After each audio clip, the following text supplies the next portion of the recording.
Isang mapagpalang gabi po sa ating lahat mga kaibigan at mga kapatid.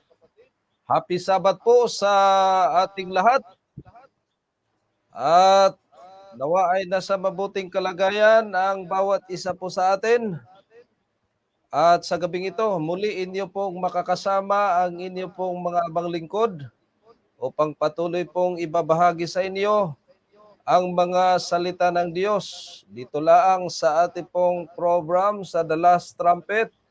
At kung sakaling meron kayong mga katanungan, pwede po kayong magtanong sa pamamagitan ng text or call sa ating pong mga cellphone number na nakalagay sa ating screen. At pwede rin pong i-type sa ating pong comment section para ating pong mabigyan ng pansin at kasagutan ang inyo pong mga katanungan. Happy Sabat sa lahat ng mga Seventh-day Adventist sa buong mundo. At sa gabing ito, atin na namang pag-aaralan ang mga mahalagang bagay na may kinalaman sa ating pong buhay bilang nabubuhay sa mundong ito. At para po ating pong malalaman ang mga katotohanan na nagmumula sa banal na kasulatan. So mga kaibigan at mga kapatid, salamat po sa inyo pong patuloy na pagsubaybay sa ating pong program sa The Last Trumpet. At happy Sabat po dyan po kay Sun City Moto King. Happy Sabat po, sister. At maligayang panonood po. God bless po. At atin din pong kumustahin ang ating pong nag-iisang partner mula sa kanyang kinaroroonan sa Tigbinan, Camarines Norte. Kumusta po kayo, Dian, kapatid, sa Cam Norte? Maraming salamat po. Magandang gabi po sa lahat ng nanonood at sumusubaybay po sa ating programa at happy Sabat po sa inyo dyan, brother, sa church po dyan at ganoon din sa lahat ng mga Adventist na nanonood or nakikinig at nagsasabat sa araw po na ito. Happy Sabat po sa lahat. At ganoon din dito sa amin, nasa maayos naman pong kalagayan ang mga Sabbath keeper na nandito sa lugar na ito. Kaya happy Sabbath sa lahat at good evening po. Okay po, salamat po, brother. At regards sa ating pong mga kapatiran diyan po sa Tigbinan Church at saka sa Malaya Church. Ganon din sa ating pong mga kapatid sa may parting Bulacan, diyan sa may parting Likaw-Likaw, sa area po ni Pastor Dante Banda. Regards sa ating pong mga kapatiran diyan at happy Sabat po sa inyong lahat. At ganoon din sa may Pinagkaisa Church at sa may Carissa Church, sa may Samuel Church, sa pangunan ng ating pong butihing pastor, Pastor Wel Batuto. Ganoon din sa ating pong mga kapatiran sa may Utod, San Francisco, Quezon Province. At ganoon din sa may Pagbilao, Buena Vista, Taytay Church, Kisaw Church, no, nasakop dito po sa Luzon. At ganoon din sa may Bicol region, dyan sa may Pilar, Sorsogon, Daraga Albay, no? So, marami tayong mga kapatiran diyan. Happy Sabat po sa inyong lahat.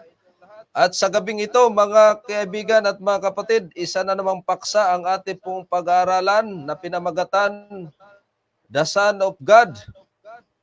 So ito po ang ating pong pag-aaralan sa gabing ito at standby lang po kayo mga kapatid. At bago po natin pasimulan ang pag-aaral, Tayo po muna ay manalangin. Hilingin natin sa Panginoon ang kanya pong Holy Spirit na sa atin upang maihayag lamang ang mga katotohanan. Tayo po ay manalangin.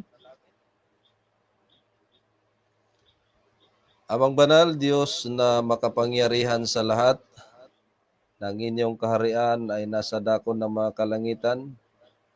Diyos noon, ngayon at magpakailanman, sa gabing ito, una sa lahat, patawarin kami sa aming pong pagkakasala, sa amang kami nasumpungan na nagkasala, sa isip, sa salita at sa gawa, naway inyo pong patawarin, upang ang aming pong mga daing at panalangin, ito po ay makarating po sa inyong kaharian. At sa gabing ito, maraming salamat sa buong isang linggo, sa inyo pong pag-ingat sa aming pong buhay, at sa biyaya at proteksyon na patuloy niyo pong ipinagkaloob, lalo't higit sa buhay. At sa gabing ito, muli po namin pag-aaralan ang inyong pong mga banal na salita, ipagkaloob nawa ang kaalaman, karunungan, kaunawaan, upang maihayag lamang ang inyong pong mga katotohanan. At ganoon din sa aming pong mga sumusubaybay, pagkaloob ang unawa upang maunawaan ang inyong pong mga salita na aming pong pag-aaralan. At pagpalain ang aming pong mga kaibigan at mga kapatid na patuloy na sumusubaybay, bigyan nawa lagi ng magandang kalusugan at ang biyaya at proteksyon, sumaaming nawa. At sa gabing ito, ibinabalik po namin sa inyo ang kapurihan at ang lahat ng ito ay aming hiniling at pinasalamatan sa pangalan lamang ni Hesukristo, na aming personal na tagapagligtas. Amen. Amen. Okay po, Brother Bernard, sa gabing ito, ate pong babatiin ang ate pong mga kapatid na naririto ngayon sa ate pong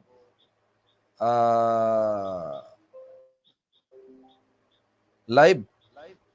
Diyan po kay Brother Anthony Gutierrez Abatayo is watching. Thank you for watching, brother. Happy Sabat po. At kumusta po kayo dyan sa may Masbate? Regards po sa inyo pong pamilya dyan.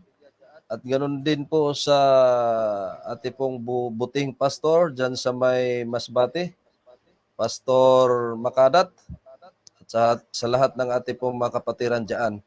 At ganoon din sa ate pong kapatid, Brother Alexis Gonomunda is watching. Happy Sabat sa ating lahat, mga minamahal kong mga kaibigan at mga kapatid. Diyan po kay Ryan Mapalo, Happy Sabat. Happy Sabat din po, brother. At sa lahat ng ating pong mga kapatiran dyan sa may parting Surigao, Surigao del Sur. So ngayon po mga kapatid, samahan niyo po kami sa ating pong pag-aral sa mga salita ng Diyos sa gabing ito. At gandang gabi, brother. Happy Sabat. Happy Sabat din po, kapatid na Anthony. Regards na lang po sa inyong lahat dyan. At proceed na po tayo mga kapatid at mga kaibigan sa ating pong paksa na ating pong pag-aaralan, The Son of God. Ating pong ibigay ang pagkakataon sa ating pong partner. Gandang gabi po sa atin pong lahat at happy Sabat po. Sa ngayong gabi ay na ito po ang part 3 or karugtong pa po ito nung kagabi. Ito yung last na about sa Son of God. At mahalaga po na matutunan o maalaman po natin si Kristo ng mas malawak o mas malalim pa po, na maunawaan natin ang anak po na ito ng Diyos na ating pong tagapagligtas, ang nag-iisang Panginoon na sinasabi po ni Pablo. Kaya ngayong gabi ay atin po na pag-aaralan ang patungkol sa Son of God o sa anak po ng Diyos. Na ito po ay titingnan po natin sa gabing ito kung ano po itong Son of God na tinatawag, at ito ba ay isa sa mga person na bumubuo doon sa Godhead ng Trinity, or ito ba ay literal na Son of God na sinasabi sa Biblia, na maraming beses o ulit na binanggit sa Biblia ang salitang Son of God sa Bagong Tipan. At ganoon din sa Old Testament, meron ding mga tinatawag na allusion ng katagang Son of God. At ito ang titingnan po natin sa Biblia sa gabi pong ito. Sa next po.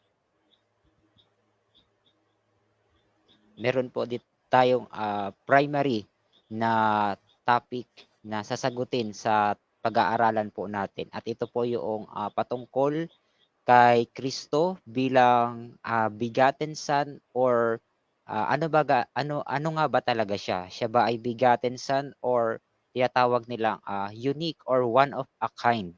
Sinasabi ng mga Trinitarian. At ganun din sasagutin natin ang tanong na ang ito bang anak ng Diyos ay dahil begotten siya, ito ba ay matatawag na created?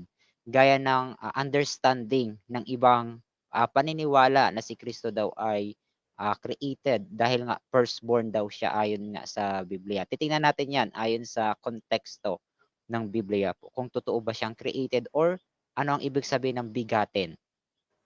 At ganun po alamin natin ang pagiging bigatin ni Jesus Christ, kailan ito siya nabigat or pag sinabing nabigat or nailabas na parang ang paglalarawan ay gaya ng tao na isinisilang. At ganun din, titingnan natin yung konsepto ng eternity kung saan po nandun si Jesus Christ sa kanyang pre-existence. So titingnan natin nung siya po ay mabigat doon sa eternity, yun ba ay literal or si Jesus Christ ba ay co-eternal na sinasabi ng mga tao. Ngayong gabi po, yan po ang ating titingnan about sa anak po ng Diyos na kailangan nating pagtuunan dito ng pansin sa pag-aaral po natin sa gabi pong ito. Next po. Ayan. Makikita po natin dito, ito yung paniniwala o pananaw na pinanghahawakan po ng mga Trinitarian na kapwa nating Adventist or Sabbath keeper. Sabi nga nitong mga Trinitarian na mga Adventist or Seventh-day Adventist na angking remnant din, sabi nila, ay sabi nga dito sa kanila pong pananaw o paniniwala, ito po ang pinanghahawakan nila about kay Jesus Christ or sa Son of God. Sabi dito, sa kanila tayo mismo magbe-base sa pinanghahawakan nila. Sabi dito sa Adventist World, na-publish po ito sa Adventist World magazine na ginagamit ng Seventh-day Adventist sa pandaigdigan.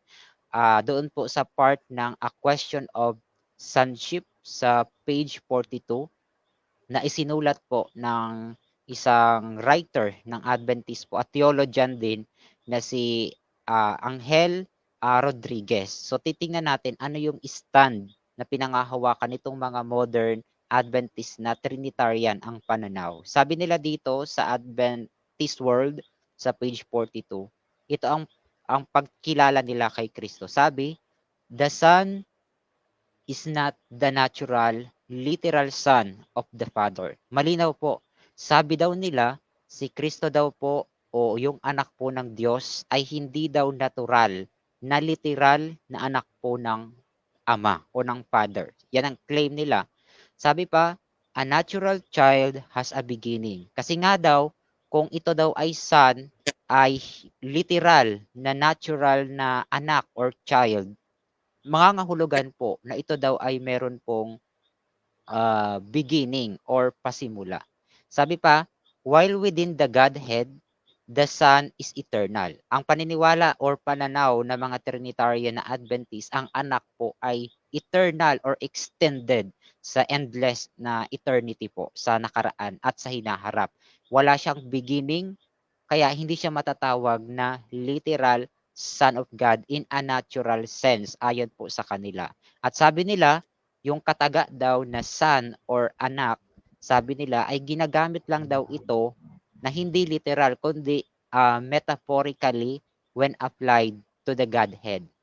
Ibig sabihin, yung tinatawag po nilang God the Father, God the Son, at yung God the Holy Spirit, yung title or yung term o kataga po na Son or Father ay mga metaphorical role lang po yan para sa kanila or hindi talaga yung literal na Father, literal na Son kasi po metaphorical ayon po sa kanila. Lalo na pagdating kay Kristo. Yan po ang stand ng mga Trinitarian na mga Adventist. So titingnan po natin yan kung yan ba ang biblical na tinuturo ayon sa banal na kasulatan, gayon din sa sinasabi sa Spirit of Prophecy or SOP. Yan po ang ating titignan. Next po. So dito natin titignan kung si Kristo ba sa konteksto ng pagiging anak ng Diyos, totoo ba siya na bugtong na anak po ng Diyos or only child na tinatawag sa other direct meaning ng salitang bigaten. So titingnan natin yung konsepto ng bigatenism na tinatawag. Titingnan natin ang Biblia kung totoo ba yung sinasabi na mga Trinitarian na si Jesus Christ ay metaphorical lang yung term na son at hindi literal yung pagiging niyang Son of God. Kasi nga daw, si Jesus Christ ay eternal or co-eternal na person na bumubuo doon sa Godhead na tinatawag po nila na binubuo ng tatlong person, sabi nila. So, ang titingnan natin ang Biblia po. Next po, basahin natin ang ikalawang sulat po ni Juan sa 1 sa versikulo 3. Basahin po natin ano ang sinasabi ni Juan patungkol kay Kristo at sa kanyang Ama. 1 Juan 1:3. Ikalawang Juan po. Ganito po ang ating mababasa.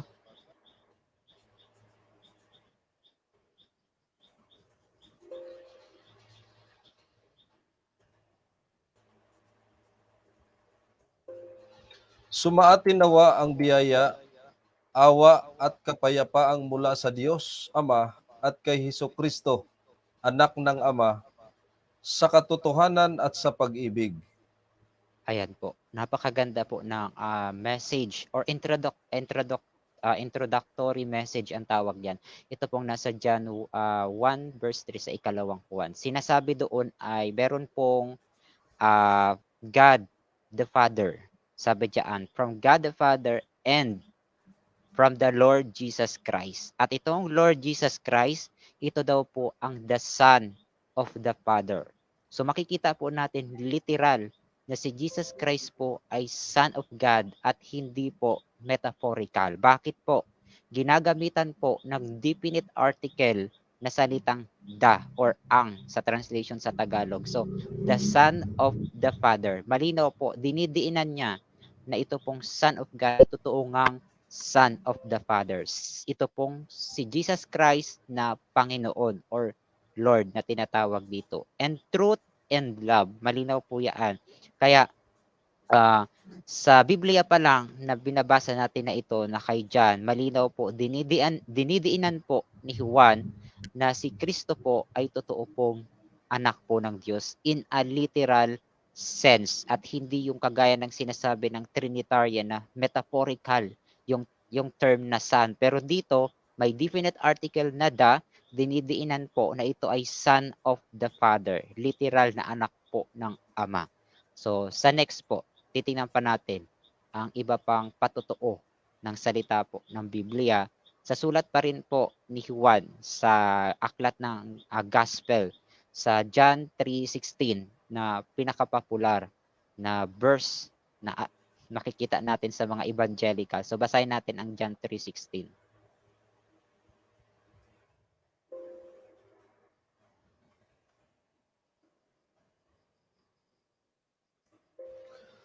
Sapagkat gayon na lamang ang pagsinta ng Diyos sa sanglibutan na ibinigay niya ang kanyang bugtong na anak upang ang sinuman sa kanya ay sumampalataya ay huwag mamatay, kundi magkaroon ng buhay na walang hanggan. Ayan po, napakaganda ng gospel message sa John 3:16 na meron po na sinugo or ibinigay ang Diyos para po sa sanlibutan at ito po ang kanyang sinisintang anak po o ang kanyang bugtong na anak na si Jesus Christ na nagkatawang tao po dito sa atin na nakilala sa pangalang Jesus na tinawag na Messiah or Kristo na tinatawag po natin. At ito po ang tinatawag na bugtong na anak po ng Diyos or sa English po ay only begotten Son. Malinaw po sa John 3:16.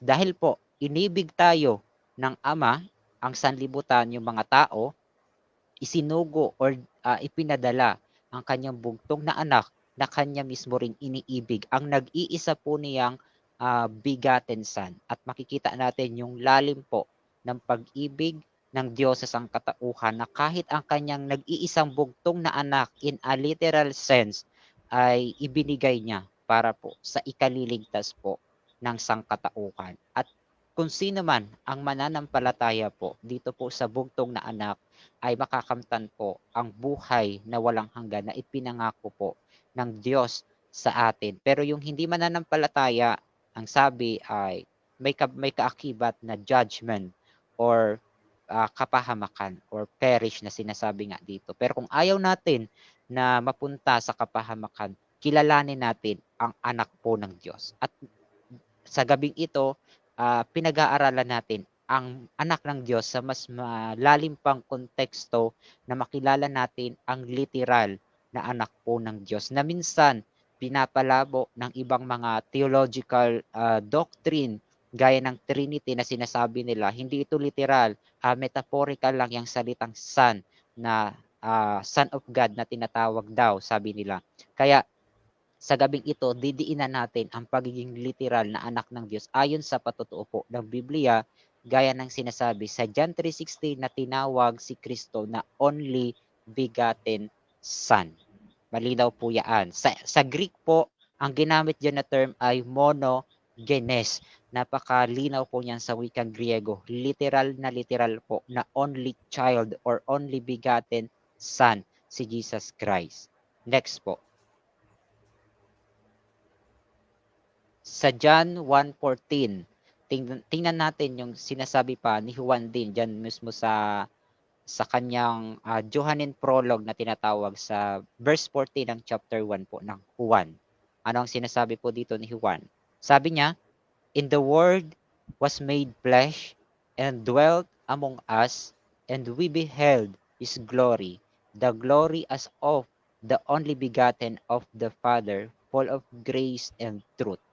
Malinaw po. Yung nasa verse 1 na logos or salita or verbo sa wikang Spanish, ay ito pong salita na ito or word ay nagkatawang tao po at nanahan sa gitna po natin. Walang iba kundi ito po ang Kristo or si Jesus Christ na tinawag sa pangalan.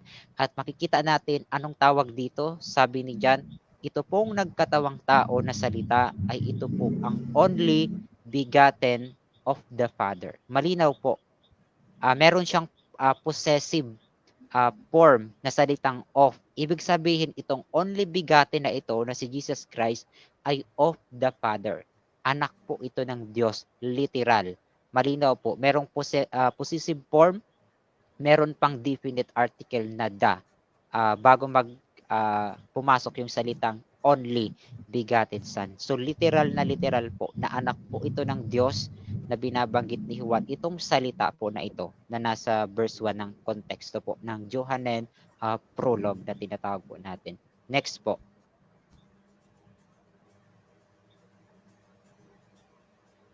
Ayan, dito pa rin po kay John, under pa rin ang Johannine prologue niya. Yung last verse sa Johannine prologue or introduction sa John 1 verse 18, ano po ang sabi diyan ni John? "No man hath seen God at any time. The only begotten Son, which is in the bosom of the Father, He hath declared Him." Malinaw po. Si Jesus Christ po ang nagpakilala sa atin ng Ama. At ganun, sabi nga diyan, walang nakakita kailanman sa Diyos or dun sa God the Father. Kasi nga, lahat tayo ay hindi nakaabot ng glory or kaluwalhatian. Lahat tayo ay nagkasala or natagpuan natin ang kasalanan. Kaya hindi natin makikita yung God the Father in a direct sense sapagkat we are sinner. Pero po sa pamagitan ni Kristo, ipinakilala po niya sa atin ng Ama sa special revelation.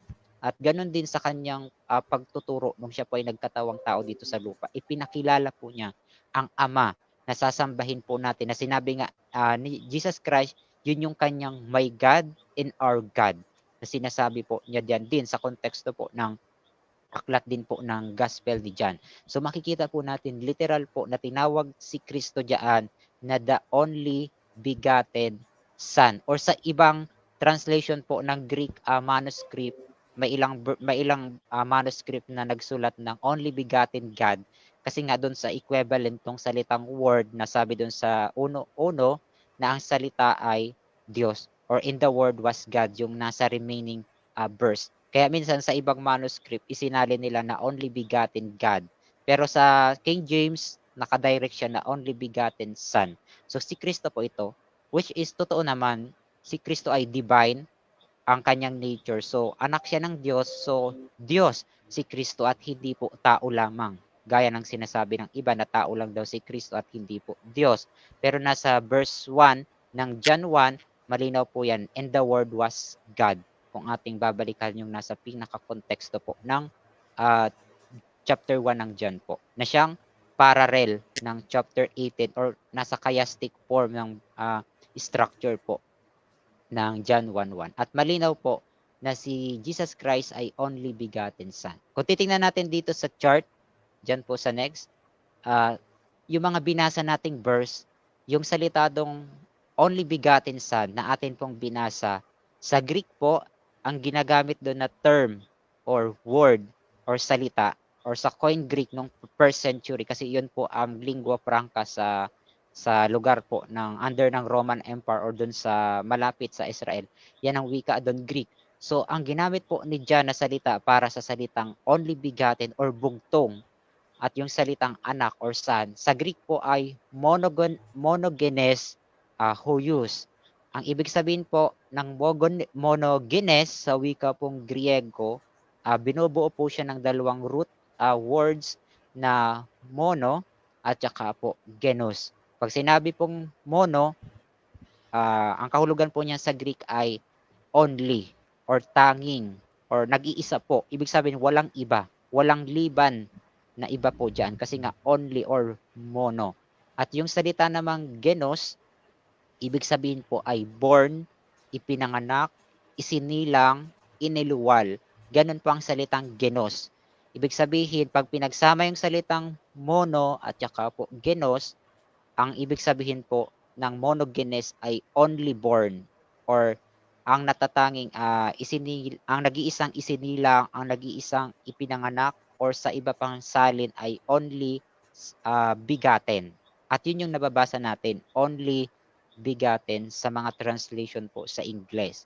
At itong only begotten, ito po yung Son, Son of God or Son of the Father na sabi dun sa 2 John sa sulat po ni Juan. So ito pong anak po ng Diyos, literal po, na only born or only begotten Son. Walang duda po ang Biblia sa context po niya, sa kanyang mga terminology, napakalinaw po. Walang metaphorical Son, kundi literal na begotten Son of God. So malinaw dun sa context po. Next po. So, kung yung mga Trinitarian na mga Adventist sa modernong panahon sa ngayon, sinasabi nila, base dun sa binasa natin sa Adventist World Magazine, sinasabi nila si Kristo ay hindi literal na Son of God, kundi yung salitang Son ay metaphorical lang daw. Kasi nga, kung gagawin daw nilang literal yung Son of God, mangangahulugan na ito daw ay may beginning, na siya ay literal na nailabas or naipanganak. So, ano ang pananaw ng mga early Adventists compare sa mga modern Trinitarian Adventists? Ang mga early Adventists po or yung mga pioneers po natin katulad po dito po na sinasabi dito sa reference po sa Review and Herald noong October 12, 1869 sa panulat po ni Matheson.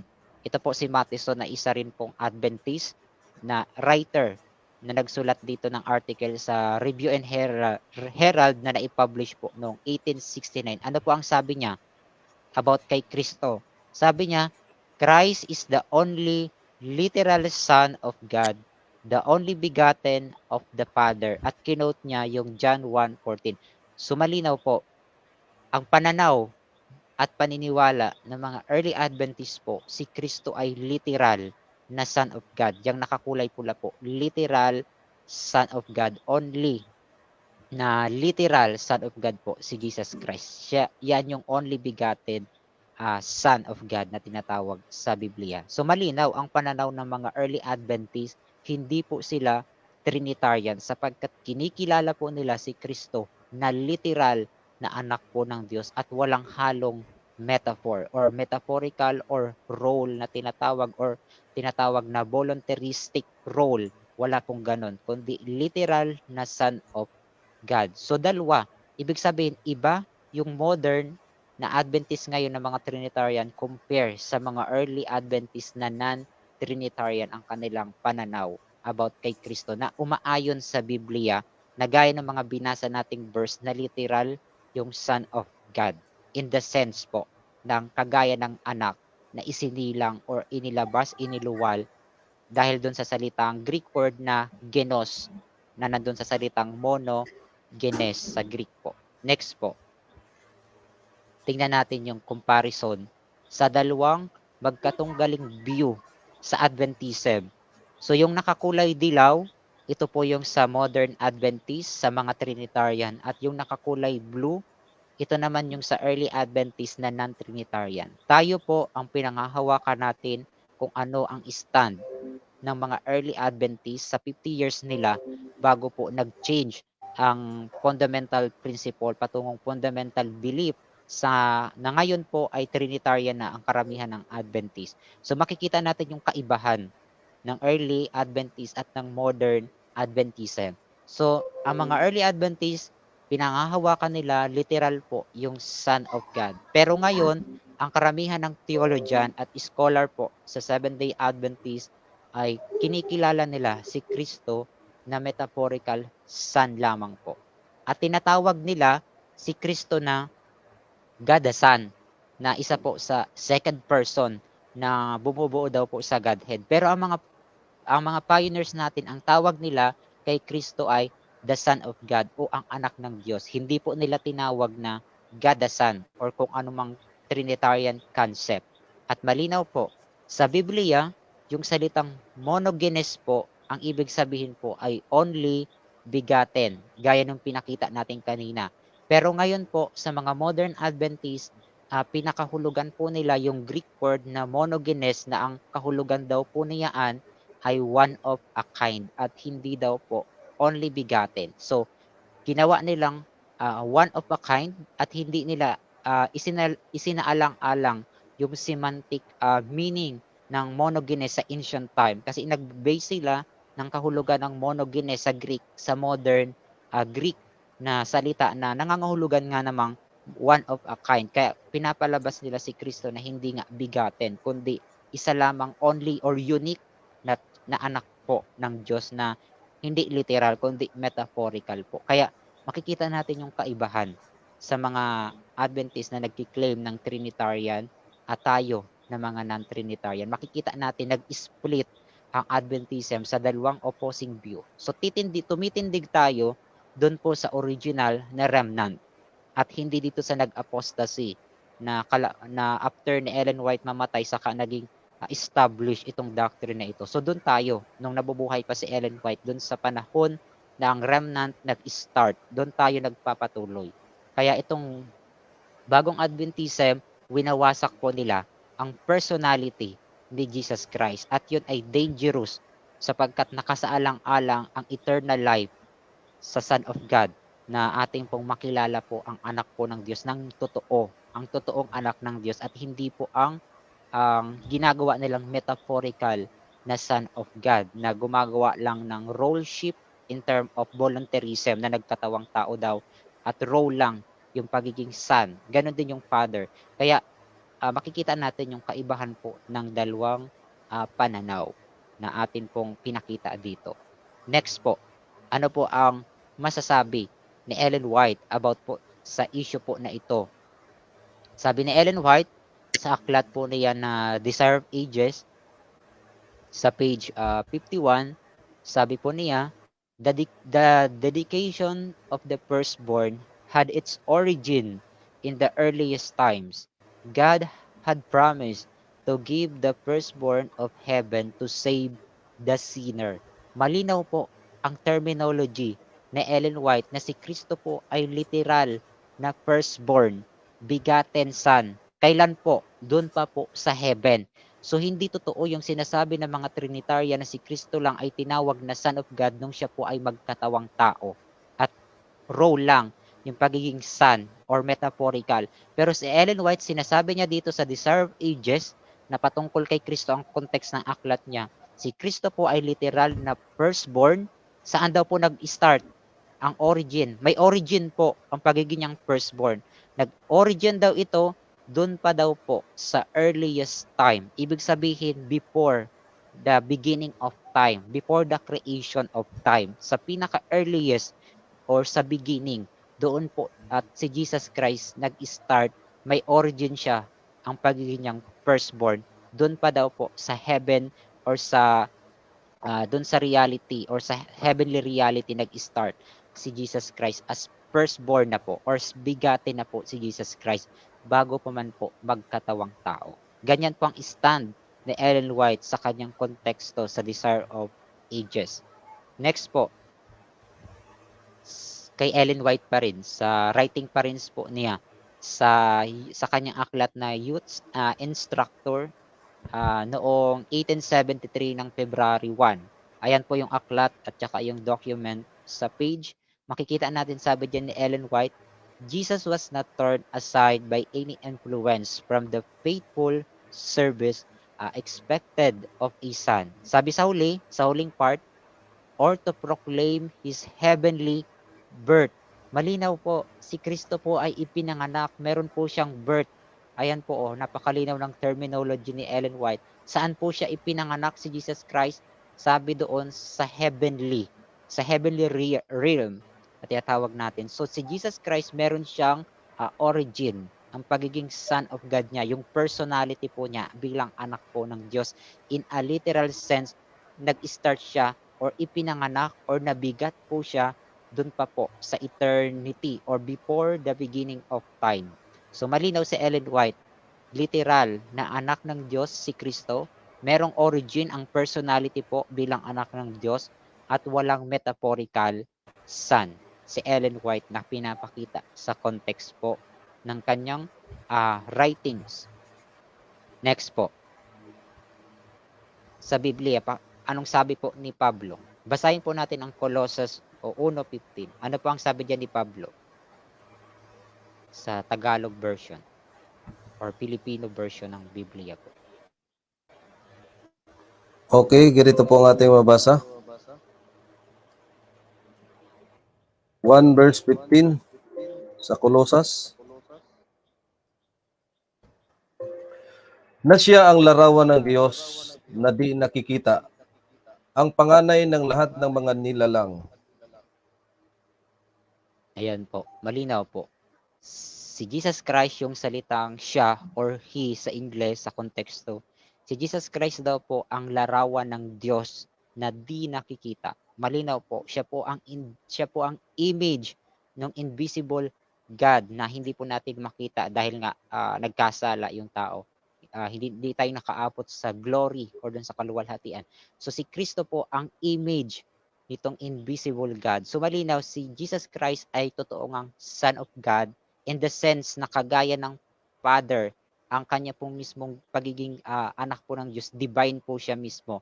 Kasi nga, siya po ay image ng invisible God or image noong God na hindi natin nakikita. At tinawag po siyang firstborn or panganay ng lahat ng mga nilalang.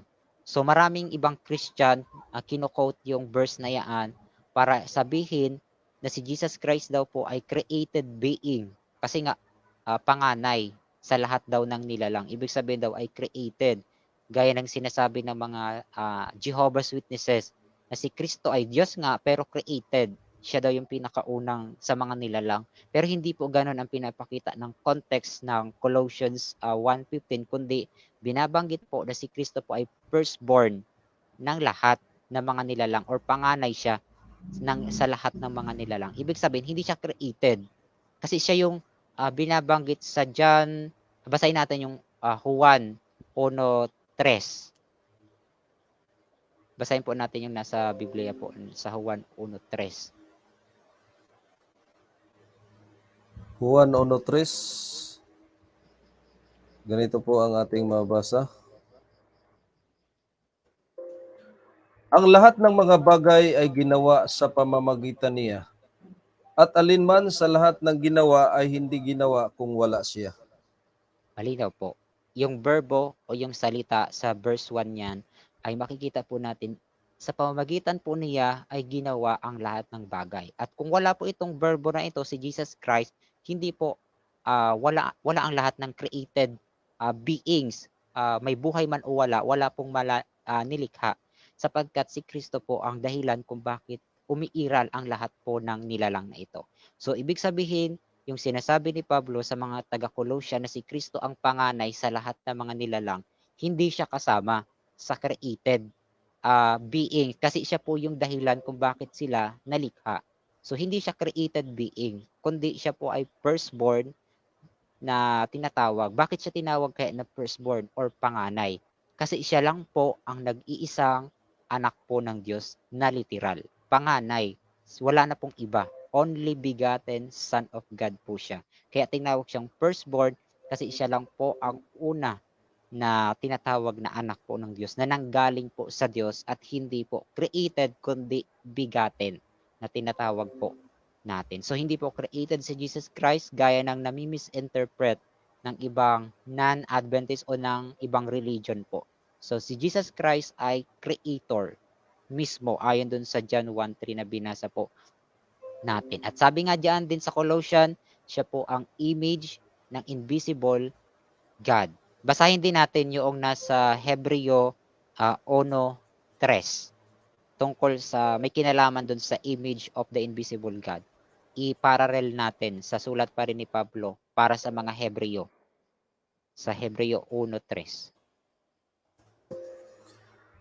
Palibhasay siyang sinag ng kanyang kalwalatian at tunay na larawan ng kanyang pagkadiyos at umaalalay ng lahat ng mga bagay sa pamamagitan ng salita ng kanyang kapangyarihan, ng kanyang magawa na ang paglilinis ng mga kasalanan ay lumuklok sa kanan ng karangalan sa kaitaasan. Ayan po. Malinaw po. Si Kristo po ang tunay. Tunay po ang sabi ni Pablo, tunay na larawan ng kanyang pagkadiyos. Ibig sabihin, tunay po na image of God's o yung Father's person o yung pagkadiyos mismo po. Si Kristo po ang tunay na larawan po niya. Kaya makikita natin, si Jesus Christ ay totoong divine being or divine person. Siya po ang image ng invisible God which is the Father. So makikita natin mayroong dalawang being. Merong God the Father at merong begotten Son at itong begotten Son po niya ay express image po niya or express image of His person. Malinaw po. Kaya si Jesus Christ ay isa ding divine person or divine being, distinct ang personality. Yung God the Father, ito yung Father, ito yung nag-iisang God ang kanyang personality at yung kanyang bugtong na anak, ito yung kanyang personality, siya ay only begotten Son, anak ng Diyos at express image ng Father. So malinaw, distinct being sila in a literal sense. Kaya merong dalawang being na tinutukoy sa Biblia po at walang three persons or divine being na bumubuo sa Godhead. Mali po yun, yung gaya sa Trinitarian, kasi sa Bible malinaw, two beings distinct, pero hindi sila yung dalawang person na bumubuo sa Godhead na tinatawag. Na gaya ng paniniwala naman ng Binitarian na merong one God na binubuo ng two person. Pero sa atin, sa non-Trinitarian, merong two divine being na distinct at ito po ang tinatawag natin na Father and Son, yung relationship or filial relationship po nila, Father and Son, at yun yung personality po nila.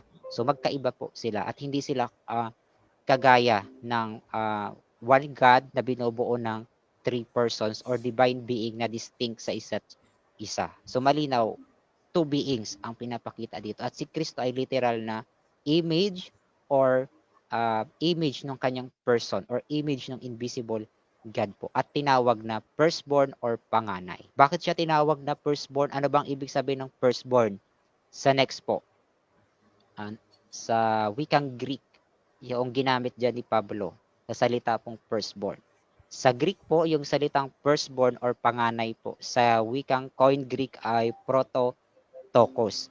Pag sinabi pong protos, ibig sabihin po ay the first in time or place. Ito yung una sa panahon or space or place na tinatawag. At yung huling bahagi ng salitang prototokos nanggaling sa salitang tikto sa Greek. Ang ibig sabihin ay to bring forth or iluwal, ilabas. Yun pang ibig sabihin. So, ang ibig sabihin po ng prototokos sa wikang Greek ay he was brought forth. Siya po ay nailabas at siya po ang nagsisilbing only born. Kaya dahil siya po yung unang nailabas, ang tawag sa kanya, panganay. Kasi nga siya yung una sa lahat, unang nailabas or unang nailuwal or naisilang prototoko sa Greek, ibig sabihin panganay or firstborn na tinatawag po natin in a literal sense dahil po sa Greek word na protos and tikto na nakaliteral po ang application. So, si Jesus Christ ay literal na anak po ng Diyos at hindi po metaphorical gaya ng sinasabi ng mga Trinitarian. At si Kristo ang panganay sa lahat sapagkat ito lang ang nag-iisang anak po ng Diyos na tinawag na only begotten Son of God or monogenes sa wika pong Greek. So sa next slide, tingnan natin yung comparison ay yung sa quotation dito sa sulat ng isang pioneers or Adventist, early Adventist na si Warren Howell. Isa po itong Adventist na kagaya ng mga non-Trinitarian natin nung taong early na nag-start ang Adventism or nung time na nabubuhay pa si Ellen White.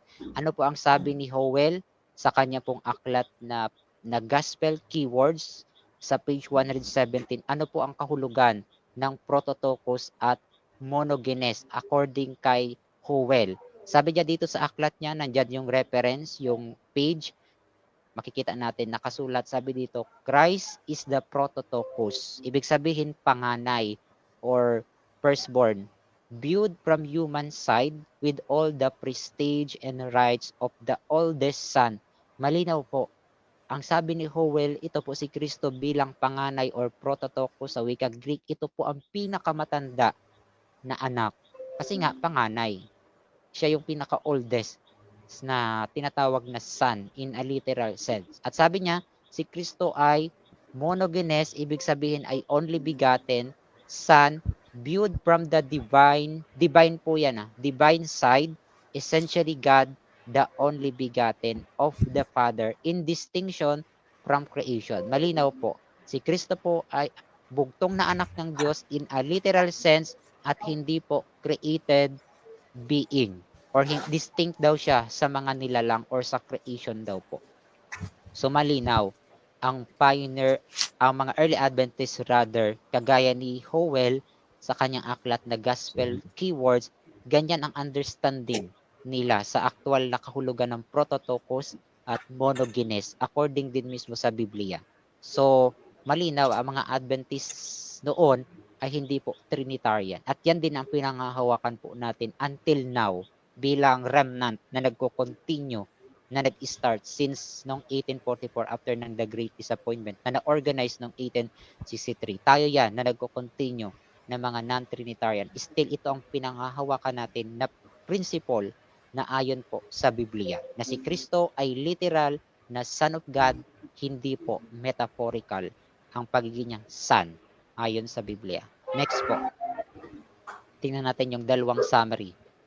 Si Kristo, malinaw po sa pinakita nating mga slide na si Jesus Christ or si Christ Jesus, siya po ay only begotten Son, literal or sa Greek ay monogenes huios, at sa Greek din tinatawag siyang prototokos na ibig sabihin po ay firstborn or panganay in a literal sense kasi nga siya ang nag-iisang bugtong na anak kaya siya ang panganay sa lahat at panganay siya sa lahat ng created being kasi siya yung dahilan kung bakit nalikha ang lahat ng mga nilalang. Kasi siya po ang co-creator ng Father, or siya po yung dahilan ng paglalang.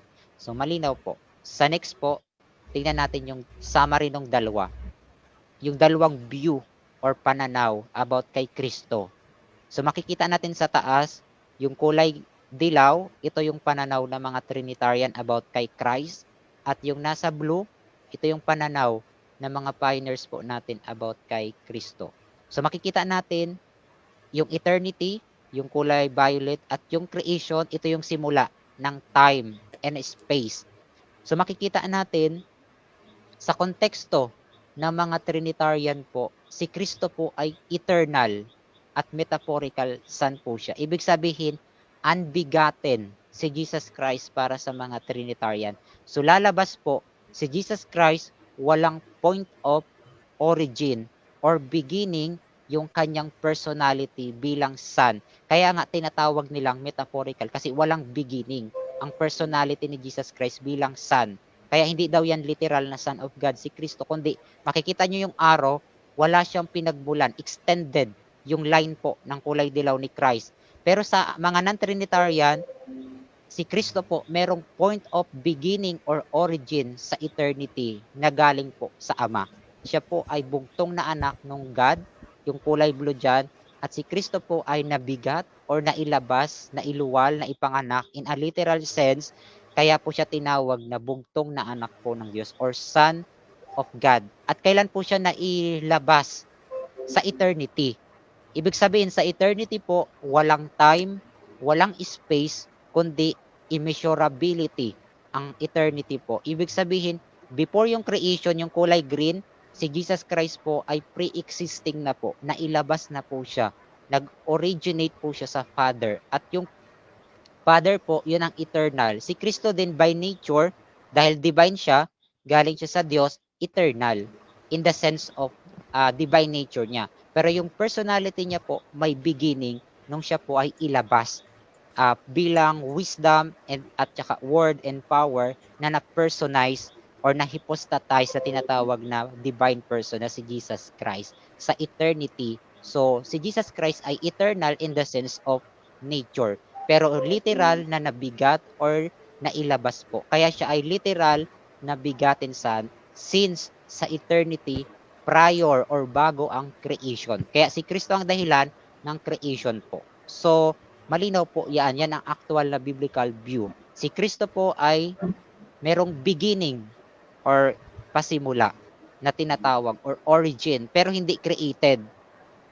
Kundi yung kanyang beginning, yung kanyang personality bilang Son of God, merong beginning sa eternity, which is walang time, walang space. So, hindi yon masusukat, hindi yon mailalapat sa measurement. Kasi nga, walang space and time na nililikha sa eternity pa. So, si Jesus Christ, doon siya naibigat or nailabas. May point of beginning siya sa walang hanggan, sa eternity. So, tingnan natin kung meron ba siyang point of beginning ang personality po ni Jesus Christ bilang Son of God. Pero yung kanyang nature, underived, walang beginning yun. Kasi galing yun sa Father, yung kanyang life, yung kanyang bumubuo sa kanyang divine substance na eternal. So walang katapusan yun, walang beginning yun. Pero ang personality niya, meron po. Next po. Ayan po. Si Christ po, literal, meron siyang beginning. Saan natin niya mababasa? Sa Proverbs 8:22 to 24. Basahin po natin ang pinaka nagtatalakay about sa beginning ng personality ni Jesus Christ sa Biblia po. Na matatagpuan natin sa Wisdom Book ng Proverbs o Kawikaan 8:22 to 24 po. Basahin po natin ang buong 22 to 24.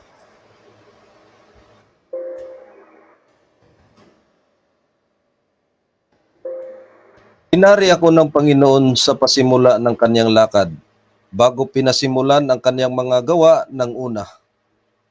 23.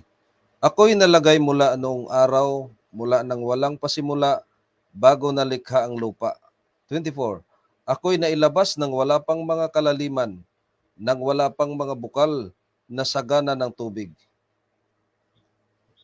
Malinaw po. Si Jesus Christ po, yung nagsasalita diyan, sa revelation niya diyan sa Book of Proverbs na siya daw po ay, sabi niya ano po sa verse 24, ako'y nailabas ng wala pang mga kalaliman, ng wala pang bukal na sagana ng tubig. So, nailabas na po si Kristo or nabigat na po siya or na-brought forth na po siya dun pa po sa eternity before ang creation. So, merong beginning ang personality ni Jesus Christ bilang Son of God. Malinaw po yan. Kung i-adjust natin sa 22, tingnan natin yung verse na si Jesus Christ po sa verse 22, anong sabi pa po doon sa Tagalog para makita natin yung clear. Sabi diyan, inari ako ng Panginoon sa pasimula ng kanyang lakad bago pinasimula ang kanyang mga gawa ng una. Ibig sabihin sa English, inari ako sa English po ay possess me. Sa Hebrew po, ang ginamit diyan na term ay kana. Titingnan natin yan mamaya yung kahulugan ng kana kasi napakahalaga po niyang Hebrew word na salitang kana or possess sa translation. At kailan po siya nailabas or na set up? Siya daw po na ay naitatag doon pa man daw po sa walang hanggan. Bago daw po ang beginning or before the beginning of time or creation of time and space. Siya po ay nailabas na o sa English po ay brought forth. Sa Hebrew naman yung salitang nailabas ay coal, nang ibig sabihin po ay sa Hebrew ay nailabas in a literal sense po before po ang creation ng water and ng mga element or sa creation po. So tingnan natin sa next po kung paano nag-start si Jesus Christ ang kanyang personality. Ayan po yung dalawang Hebrew term na napakahalaga dyan sa Book of Proverbs na nagpapakita na itong wisdom na ang hypostatize ay si Jesus Christ ay makikita natin. Si Kristo daw po ang wisdom ay nailabas or inari ng Panginoon sa Hebrew po ay kana. Ano bang ibig sabihin ng kana? Sa wika pong Hebrew or sa translation ay possess. Basahin natin ang Genesis 4:1 para doon sa salitang kana. Kunin natin yung etymological context ng salita pong kana po. Basahin natin ang Genesis 4:1 para sa salitang kana. Anong ibig sabihin po niyan sa Hebrew or sa context ng Biblia po?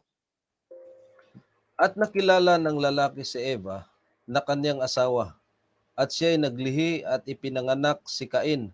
At sinabi, nagkaanak ako ng lalaki sa tulong ng Panginoon.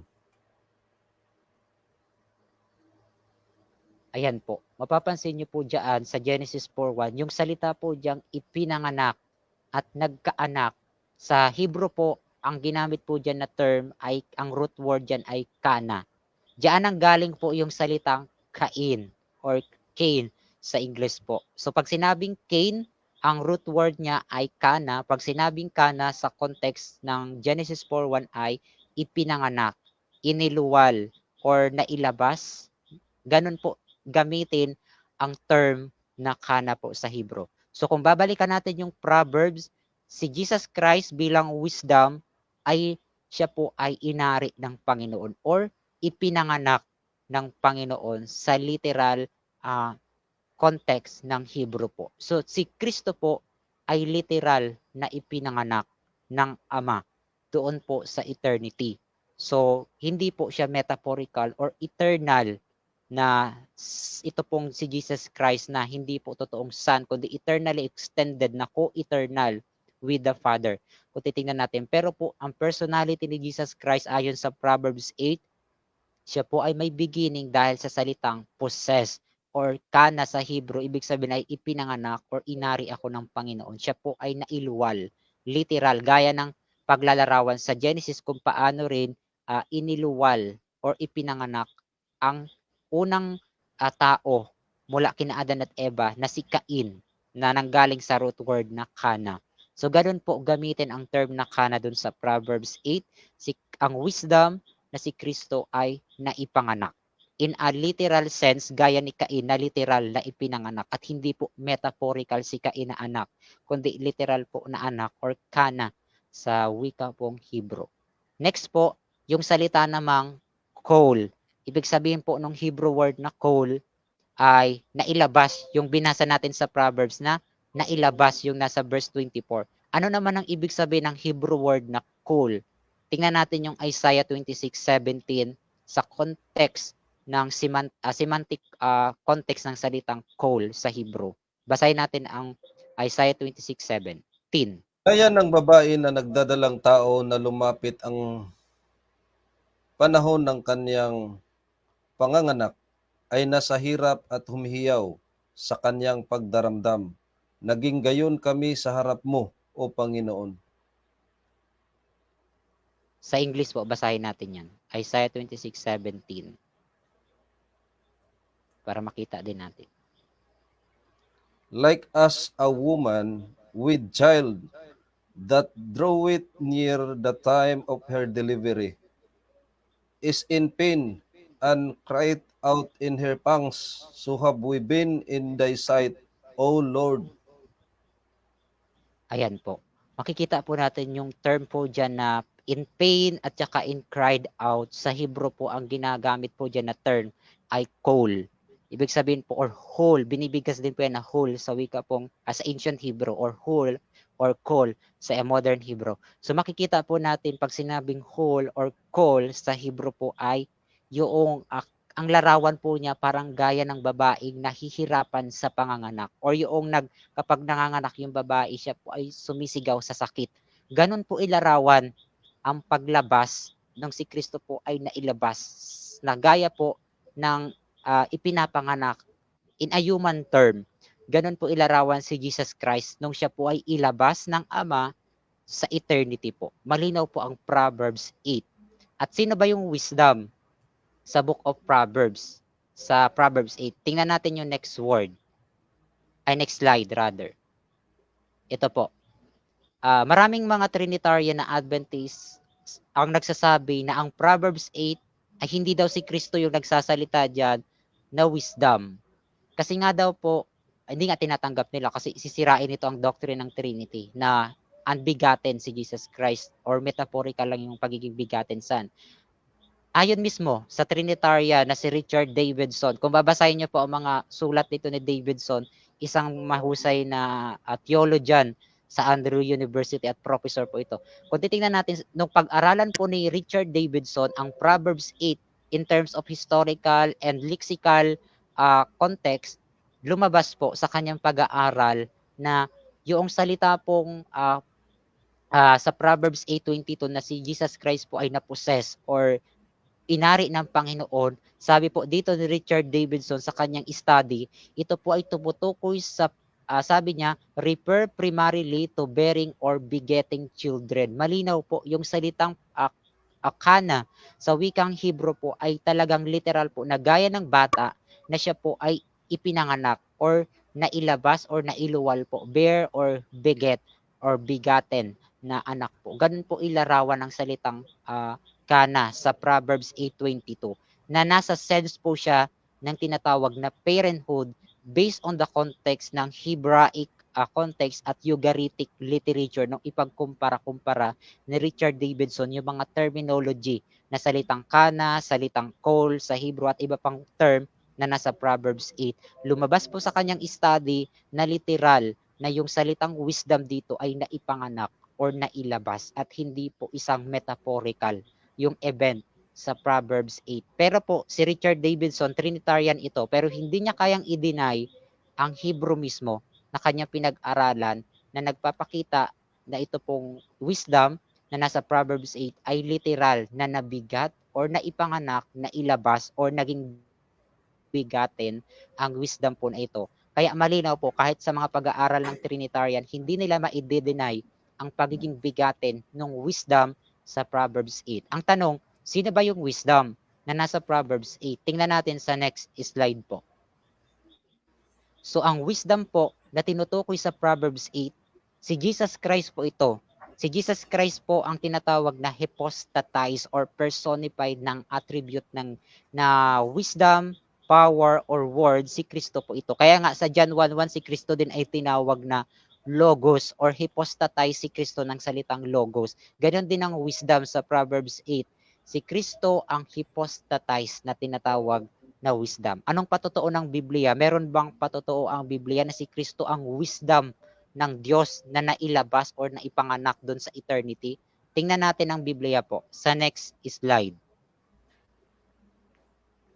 Sabi dito, yung salitang wisdom po dito sa aklat ng Proverbs, ang Hebrew word na ginamit po riyan ay hukma or hukma sa modern Hebrew. So ito pong hukma po na ito ay tinatawag na wisdom. Sa Latin Bible na isalin ito ni Jerome sa Vulgate na sapiensya, or sa Greek sa LXX sa Septuagint, ito po ay Sophia sa wikang Hellenized Greek. So pag sinabing wisdom, ito ay tumutukoy sa Hebrew na hukma. Iyon yung tinatawag nilang wisdom. At sino itong wisdom na nasa Proverbs 8? Sa next slide po. Sabi dito sa Proverbs 9, after ng chapter 8, ano po ang sabi dito sa wisdom? Sa Proverbs chapter 9 sa verse 1. Sabi rito, wisdom or yung hukma or hukmot, kasi naka-plural form siya dito, hath builded her house, she hath hewn her 7 pillars. Malinaw po, yung wisdom po dito ay isang hypostatized or personal being, ang wisdom. Kasi kung ito po ay isang hindi literal na persona or divine being, kaya bang itayo ng wisdom ang sanctuary or house or yung 7 pillars sumisimbolize sa temple? So ito pong wisdom na ito, nilikha po niya ang bahay at ang 7 pillars. Siya po ay inilalarawan ang wisdom dito bilang architect. Siya po ay master architect or siya po ay manlilikha or manlalalang.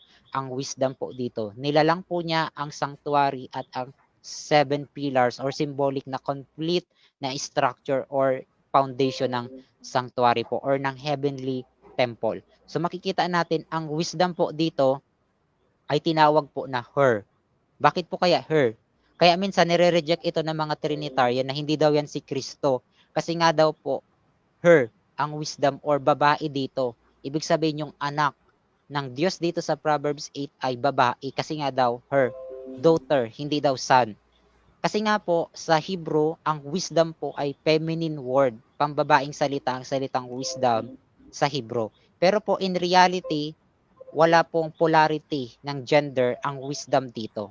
Kundi terminological gender application lang ito. Kaya sa translation, isinalin pa rin ito bilang feminine na her, she, or her ang wisdom. Pero hindi po yan merong polarity of gender in reality itong wisdom po. Kundi yan po ay tumutukoy lang sa Hebraic term na merong mga gender, ang mga noun sa wikang Hebrew po. Normal po yun sa wikang Hebrew na nilalagyan nila ng gender ang mga pangalan na tinatawag or noun sa grammar. At sino itong wisdom na binabanggit sa Proverbs 8? Ituloy po natin sa next slide. Sa aklat ng Lucas 11:49. Meron po ditong binabanggit na wisdom or sophia sa wikang Greek. Ito pong sophia na ito ng Diyos ay sabi, I will send them prophets and apostles. So merong tinutukoy na wisdom of God. Ang tanong, sino itong wisdom of God na tinutukoy ni Lucas dito po sa kanyang gospel book? I-next po natin para makita natin kung sino ang wisdom of God o ang karunungan po ng Diyos or sophia na tinatawag sa Greek. Sa 1 Corinthians 1 verse 24, basahin po natin ito. Kung ano po ang sabi ni Pablo. Kung sino ba ang wisdom of God na tinatawag.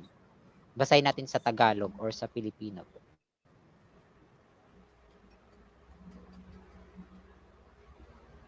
1:24 ng unang Korinto.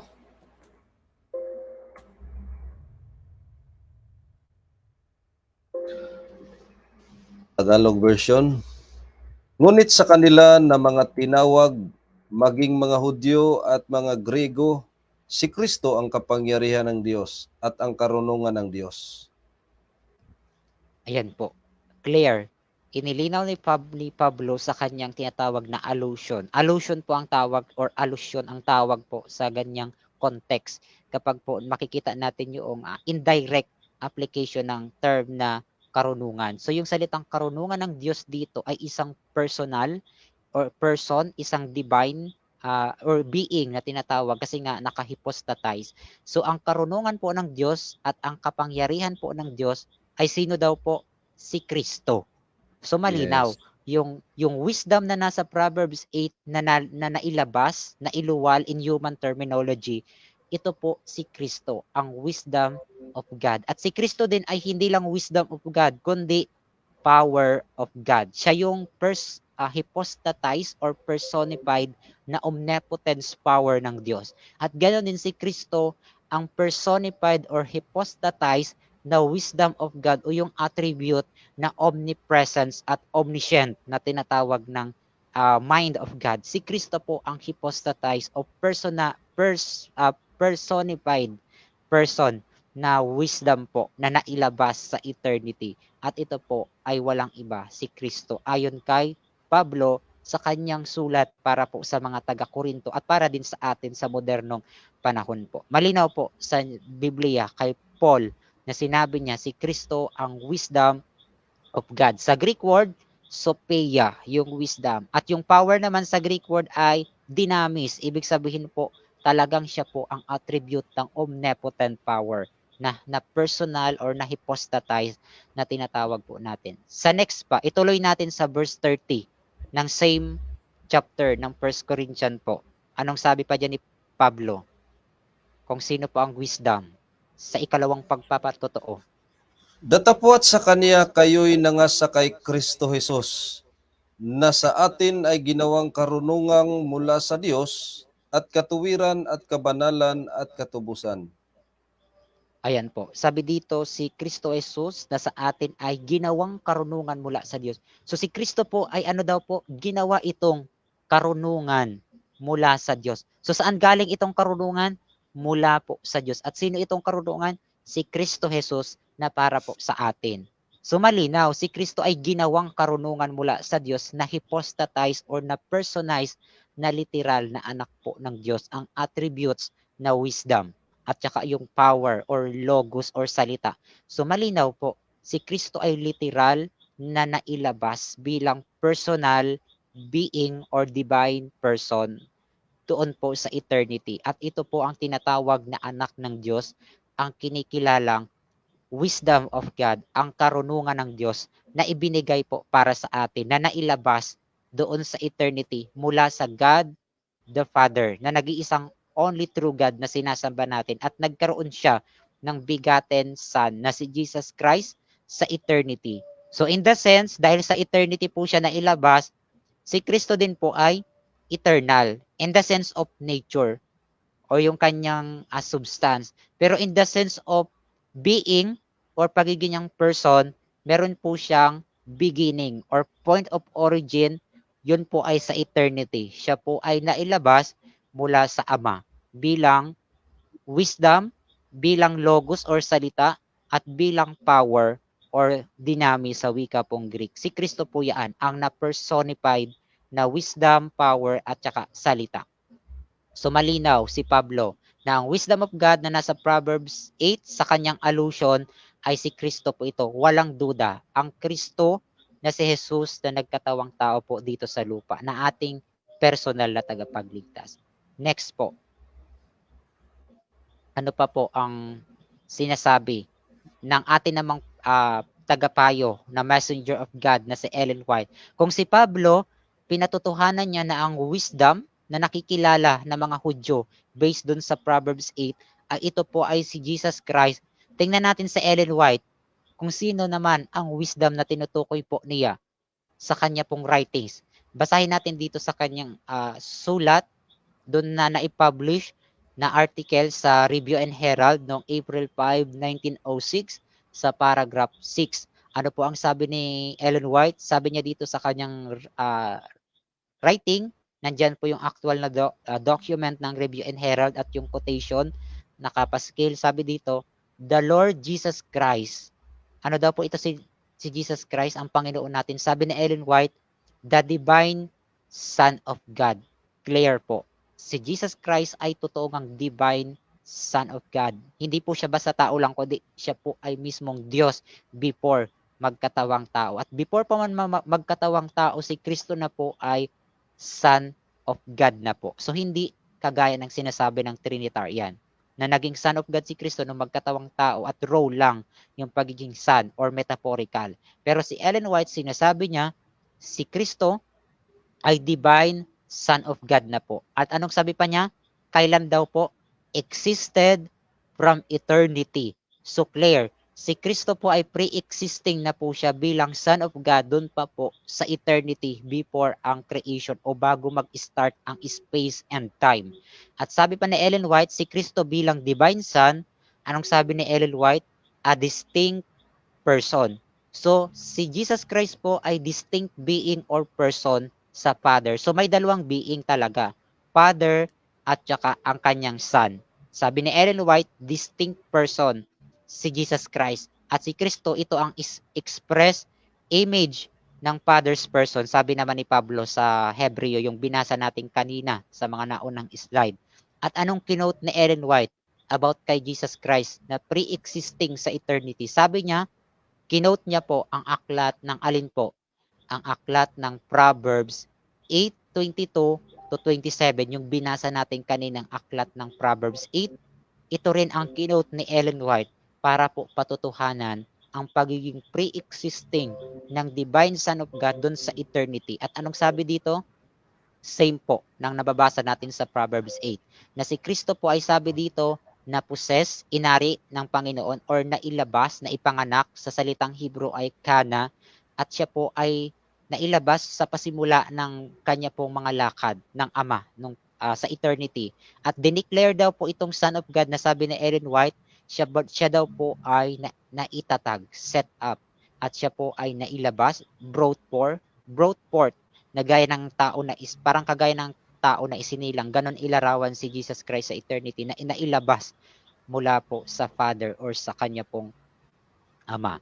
So clear po si Ellen White sa kanya pong context. Hindi po nagkukontrahan si Ellen White, si Pablo at si Lucas about sa wisdom na nasa Proverbs 8. Lahat sila kinikilala nila itong si Kristo. Pero ang mga Trinitarian, sila po ay winawasak nila ang personality ni Jesus Christ bilang totoong Son of God in a literal sense na nailabas or nailuwal sa eternity before ang time and space or creation. So si Kristo po ay Son of God na doon pa po sa eternity according dito sa Spirit of Prophecy or sa writings po ni Ellen White. Sa next slide po. Ito po yung summary ng Proverbs 8:22 to 30. Malinaw po, sa Proverbs 8:22 to 30, meron po doong Lord. Ito yung God the Father. At siya po ay meron pong inilabas na ano po, yung wisdom. Nasabi ni Pablo, ang wisdom ay si Jesus Christ, ang bugtong na anak. So nailabas po si Jesus Christ doon pa po sa eternity prior or before po ang creation. So clear po sa Proverbs 8. Si Kristo po ay nailabas, naipanganak, naisilang in a human terminology doon po sa eternity. So dahil po sa eternity po siya nailabas, si Kristo po ay eternal in the sense na ang kanya pong substance at nature ay galing sa Father. Kasi nga anak siya ng Diyos. So ang kanyang nature ay eternal pero ang kanyang personality ay may beginning or may point of origin sa eternity na hindi natin masusukat ni mailalapat sa human calculation kasi nga eternity, walang time at walang space na nilikha dyan. So malinaw po, si Kristo ay bigaten, Son of God sa eternity, na ilabas, brought forth, sabi dun sa proverb, na gaya ng ipinapanganak, ganon ilarawan po ang begetting o pagpapanganak kay Jesus Christ or nailabas po siya doon sa eternity. So baka ma-misinterpret din po, brother, yung salitang begetting or nailabas or naipanganak. Kasi baka isipin nila yung ama nanganganak or naglalabas ng son kung kinikilala yung father na in a male gender. So tandaan po natin sa heavenly reality or sa cosmic reality or tinatawag na ontological reality, ang gender po, yung polarity ng sexuality or gender ay hindi po applicable sa heavenly reality, kundi ginagamitan natin ng anthropomorphism ang Biblia na siyang tinuturo ng Biblia sa atin na tinatawag natin yung only God na Father kasi meron siyang Son. At yung Son naman, dahil Son siya, meron siyang Father in human terminology. So nakikilala natin yung personal na filial relationship nila. Pero in cosmic reality or ontological reality, yung Father, nung ilabas niya po si Kristo, hindi po yan kagaya ng tao na babaeng nanganganak na nanggagaling sa literal na sinapupunan, kundi ontological na literal na si Kristo ay nailabas mula sa Father. At kung ano man yung event ng paglabas sa kanya doon, we cannot comprehend yun kasi hindi po ni-reveal ng Bible kung paano yung actual na paglabas niya galing sa Father para po mailabas bilang a person or divine being aside doon sa Father bilang magiging Son at ng Ama po na tinatawag natin. So, human terminology lang po ang ginagamit ng Proverbs 8 at ng Bible. Ang tawag po doon anthropomorphism or in a human language, ipinapaunawa ng Diyos ang pagiging bigatin ni Jesus Christ. Kasi nga po kung gagamitin ng Diyos yung actual na ontological reality, hindi natin yun magagrasp or masisense ng five senses. Hindi natin yung kayang unawain kung paano yung ontological na pagbigat kay Jesus Christ. So gumagamit ang Diyos ng human language gaya ng ang paglalarawan gaya ng tao na gaya ng babae na nagsisilang ng sanggol. Ganon ilarawan si Kristo sa eternity na siya ay inilalabas ng Father sa eternity in a literal sense po. Ganon po ang sabi ng Proverbs. Sabi nga doon sa Proverbs 8:24, sabi ng wisdom, nailabas ako. Ako ay nailabas. Ganon po ilarawan si yung wisdom or si Kristo sa eternity. So, human language ang tawag doon sa mga terminology na ginagamit sa Biblia. Pero in ontological reality, hindi natin kayang i-grasp yung actual kung paano na ilabas doon si Jesus Christ sa Father at naging distinct person or being na sabi ni Ellen White na distinct person si Jesus Christ. Next po, tingnan natin yung chart ng Proverbs 8 yung sa kanyang pagbigat kay Jesus Christ. So medyo maliit yung visual pero explain natin. So makikita natin in the beginning of his way, sabi dun sa Proverbs 8, meron pong Lord. Ito yung God the Father, yung kulay puti na nasa taas. So itong Father na ito in the beginning of his way, yung arong dilaw, at itong Lord na ito, yung God the Father, ang sabi ay inari niya si Jesus Christ or naipanganak. Sa Hebrew ay kana. So yung kulay violet, yung araw pababa, na ipanganak niya or nailabas niya yung wisdom. At yung wisdom na nasa baba ng araw na kulay puti, si Jesus Christ, yung wisdom, siya po ay nailabas. Nasabi nga doon sa Proverbs 8:24, ako ay nailabas or brought forth. Sa Hebrew ay call, na gaya ng isang babae na isinisilang ang kanyang bata. Ganon ilarawan yung paglabas ni Jesus Christ mula sa Father, but in ontological reality, not in actual human event. So makikita natin si Kristo ay nailabas. So merong ilan po na person sa eternity before ang creation? Wala pong tatlo na co-equal person or co-eternal person, kundi meron lang pong dalawa, yung Father na begetter, at meron pong isa pang distinct person or divine being na nailabas sa Father. Ito po si Kristo ang bigaten na dumaan sa process ng begetting sa eternity, na ilabas po siya. So meron lang dalawang being, yung kulay puti na nasa baba. Makikita natin may Father at meron pong Son. Father and Son. So ano yung blue na nasa gitna? Hindi po yan distinct being ang Holy Spirit. Yan po ang Holy Spirit po nila. Ang Holy Spirit ay ang life, mind, breath, and power or omnipresent ng Father na siya ding breath, mind, power, omnipresent ni Jesus Christ. Kaya sila po ay isa. Kaya nga sabi ni Kristo, ako at ang Ama ay isa because they are one Spirit, sapagkat meron lang one Spirit na holy. Kasi nga, ang Diyos ay divine, kaya ang Spirit niya ay divine or holy, kaya tinatawag nating Holy Spirit ito. Ang Espiritu ng Ama, ang Espiritu din po ni Kristo. Kaya wala pong tatlong being dyan. Dalawang being lamang po, Father and Son, at nagkakaisa sila sa kanilang substance, sa kanilang nature, sa kanilang eternal life, eternal substance. At yun po yung kanilang omnipresent breath, mind, and life, and power. Yan po yan, yung Holy Spirit na tinatawag. Hindi siya nakahiwalay. So sa pamamagitan ni Kristo, nag-start ang creation after doon niyang mailabas sa eternity. Nag-start ang creation or yung paglalang na sinasabi sa pamamagitan ng salita ay nalikha ang lahat ng mga bagay.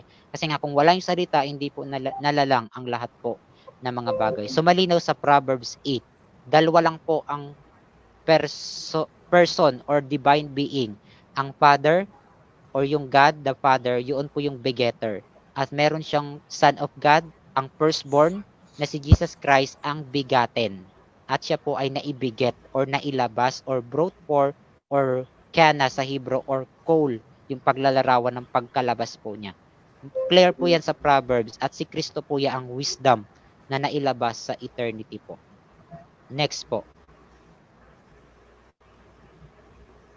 So si Christ, nabigat po siya sa eternity. Ang tanong, ano yung eternity? Kasi nga, dito kasi kumukuha minsan ng ilang Trinitarian na sasabihin nila, kung si Kristo pala ay naibigat daw sa eternity, so si Kristo ay co-eternal, sinasabi ng mga Trinitarian sa doctrine. So sa Biblia po, ang konteksto ng eternity ay hindi po kagaya ng Greek mindset ng eternity na sa philosophy ng Platonic or Neoplatonic na meaning ng eternity. So ang eternity po sa Bible, sa Hebrew po, ay tinatawag pong olam or kedem or ad sa wikang Hebrew. Nang ibig sabihin po ay hindi masukat, hindi natatanaw na horizon or nasa kabila ng horizon. So ibig sabihin pag sinabing eternity, walang time, walang space, spaceless, timeless. So ganun po ang eternity at never matatawid ng mortal ang tinatawag na eternity kasi ito ay attributes o nature mismo ng only God the Father at ito ay exclusive na tinatawag itong untime at unspace na tinatawag na eternity na beyond the human comprehension. Kaya tingnan natin sa next slide, ano ba yung eternity? At paano si Jesus Christ doon nabigat at paano matatawag siya doon sa eternity dahil nga sa eternity siya doon nabigat. Anong sabi ni Ellen White sa kanya pong writings sa manuscript na isulat doon sa manuscript 116, 1905, December 19. Anong sabi po ni Ellen White? Sabi niya, the Lord Jesus Christ, the only begotten Son of the Father, is truly, malinaw po, nililinaw ni Ellen White, itong begotten Son is truly God in infinity, but not in personality. Minsan kino-quote ito, nakita kong kinote ito ng mga ni Soriano dati. Kinote itong writings ni Ellen White at sinasabi na sinasabi daw ni Ellen White si Kristo daw ay hindi God kasi nga sinasabi ni Ellen White dito na not in personality, hindi Diyos si Jesus Christ. Pero ang hindi naunawaan ng mga non-Adventist, ang context ni Ellen White, sinasabi niya dito, si Kristo po ay Diyos. Saan daw po? Sa infinity. Pero sa personality, hindi po si Kristo ang the God. Bakit po? Kasi nga ang nag-iisang Diyos na buhay ay ang Father, ang God the Father. Yun po ang one God. So si Kristo hindi po siya yung one God. Hindi po siya yung the God na tinutukoy, kundi si Kristo ay God in infinity because sa pagiging niyang anak ng Diyos. Dahil anak po siya nung God, ang si Kristo din ay God by nature, by substance, by divine attributes na meron si Jesus Christ. Kasi nga express image siya noong person ng Father. Kung ang Ama ay God in nature, si Jesus Christ God din in nature. Kaya siya din ay divine person. So kaya si Kristo ay sinasabi ni Ellen White, Diyos sa walang hanggan. Kasi yung nature ni Jesus Christ, yung Father, kapag trinace natin yung nature ni Jesus Christ na naggaling sa Father, eternal po kasi yung Father ay eternal, walang pasimula, walang end. Kaya walang katapusan yung nature na yan na meron si Kristo sa kanyang likas na divine. So yung divine nature ni Jesus Christ bilang Son of God siya, anak siya ng Diyos kaya siya naging divine, infinity, siya po ay God in the sense of nature and substance or tinatawag na inclusive sense o sa kanya po qualitative or sa quality, si Kristo po ay God kasi anak siya ng Diyos. Pero, sabi ni Ellen White, pagdating sa personality, si Kristo ay hindi ang the God. Kasi nga ang personality ni Jesus Christ, siya po ay Son of God. Hindi po siya yung the God, siya po ang the Son of God o ang bigatin Son of God. Yun ang personality niya.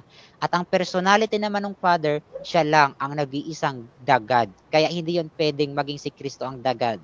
Kasi magiging two gods na sila kapag ganon. So hindi yon. Ang Ama lang ang nag-iisang one God at si Kristo hindi siya God in personality or sa exclusive sense. Pero sa inclusive or qualitative sense, si Kristo po ay God in infinity dahil anak siya ng Diyos. By nature and by substance, divine si Kristo or God si Jesus Christ. Kaya sabi dun sa Juan 1:1, ang salita po ay Diyos. The Word was God in quality but not in personality. Kaya tama yung sinasabi ni Ellen White. Sinasabi niya si Kristo, hindi siya yung the God. Kasi isa lang ang the God, ang Father. Kaya sa personality, si Kristo ay the Son of God. Hindi siya yung the God kasi ang the God ay ang Father ni Kristo. Na siyang sinasamba ni Kristong one God na siya ding God natin. Si Kristo God by nature kasi naging siyang anak siya ng Diyos o galing siya sa Father nung siya po ay mailabas sa eternity ayon sa Proverbs bilang hypostatized na wisdom po ayon sa aklat ng Proverbs. Sa next slide, tingnan natin yung chart ng sinasabi ni Ellen White po na si Kristo ay truly God in infinity pero hindi sa personality. Bakit po? Si Kristo ay truly God in infinity kasi nga minana ni Kristo yung same eternal na substance ng Father. Yung substance ng Father bilang God, yung kanyang nature ay walang ending, walang beginning. So yun din yung substance ni Kristo. Kaya sinasabi ni Ellen White, si Kristo ay God in infinity kasi divine yung kanyang substance, holy yung kanyang substance, wala ding katapusan, walang origin, walang beginning yung substance niya. Pero yung personality ni Kristo bilang anak ng Diyos, nag-start yon sa eternity nung siya ay mailabas. Kaya sabi ni Ellen White, ang personality ay hindi God, yung kanyang personality kasi siya po ay Son of God. Nung siya po ay mabigat or mailabas sa eternity. Yun yung kanyang personality, Son of God po siya. Kaya isa lang ang God, ang Father. Pero si Kristo God in the sense of nature or divine, pagiging niyang divine being or person po ni Kristo. God po siya kasi inamana niya yung eternal substance ng Father na siya ring bumubuo kay Kristo na substance, na eternal ang substance po. Substance po niya bilang divine na tinatawag. Para mas ma-clear, next po natin sa simple analogy para wag tayo malito sa sinabi ni Ellen White. Ito po yung analogy ng Bible na tinatawag na analogical parallelism. Kung babasahin po natin ang Daniel, sa aklat po ng Daniel, meron po diyang binabanggit na mountain. At doon sa mountain na yun, nanggaling yung bato na tatama doon sa image or doon sa metallic image sa Daniel 2. Basahin nga natin po yung Daniel 2 verse 45. Yung prophecy sa Daniel 2 verse 45 po. Para sa analogy about sa God at saka sa kanyang Son. Daniel 2:45. Opo. Yamang iyong nakita na ang isang bato ay natibag sa bundok, hindi ng mga kamay at pumutol ng mga bakal, ng tanso, ng putik, ng pilak at ng ginto. Ipinaalam ng dakilang Diyos sa hari kung ano ang mangyayari sa haharapin at ang panaginip ay tunay at ang pagkapaaninaw niya ay tapat. Ayan po, clear ang prophecy. Majority ng Adventist, pare-pares tayong naniniwala na mayroong tatamang bato doon sa vision, sa metallic image na vision sa Daniel 2. At standard sa Adventist, yung bato na tatama, sino po yun? si Jesus Christ. Kasi sa Bible, si Kristo ang tinatawag na stone. Kung babasahin natin ang Roma 9:33. Basahin nga po natin ang patotoo ng Bible sa Roma 9:33 in context about kay Christ bilang stone.